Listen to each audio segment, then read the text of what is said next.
Bonjour, nous sommes le 22 novembre, bienvenue dans le Zapping Politique.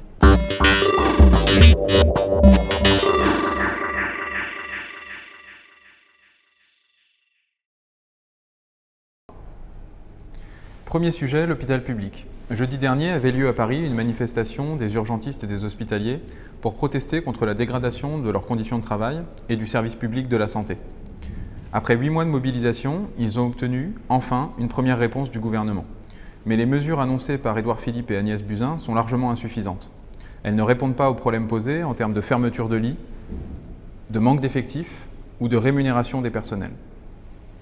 En choisissant de saupoudrer des primes qui ne s'appliquent pas à tous les personnels, le gouvernement cherche en réalité à diviser le monde hospitalier et à stopper la croissance et le caractère unitaire de la mobilisation qu'il avait fait naître. Des solutions à la crise de l'hôpital public existent pourtant. Le 5 novembre dernier, les députés socialistes à l'Assemblée nationale proposaient un plan d'urgence pour l'hôpital public, composé de 14 mesures pour pallier l'urgence avant de véritables états généraux de l'hôpital public. Intégralement financé, il assure l'équilibre des comptes de la sécurité sociale dès 2020, là où le gouvernement renoue avec son déficit. Deuxième sujet, les violences faites aux femmes. Les féminicides augmentent, les femmes victimes de violences sexistes et sexuelles ne veulent plus se taire et pour cette raison, de nombreuses Françaises et de nombreux Français marcheront demain, 23 novembre, dans toute la France. Depuis le début de l'année, ce sont 136 femmes qui sont mortes en France, victimes de leur conjoint ou de leur ex-conjoint.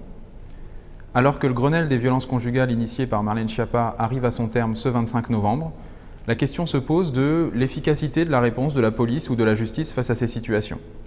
Il faut savoir que parmi les victimes de féminicide en 2018, un tiers avaient porté plainte contre leur agresseur. Marcher demain, c'est exiger de nouvelles politiques publiques pour stopper ce fléau.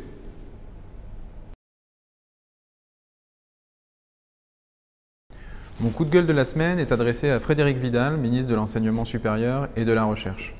Depuis l'immolation par le feu d'un étudiant devant le Crous de Lyon, un débat émerge sur la précarité des conditions de vie et d'études des étudiants de France. Face à ce problème réel et sérieux, l'unique réponse du gouvernement est la création d'un numéro vert. Ce n'est pas sérieux.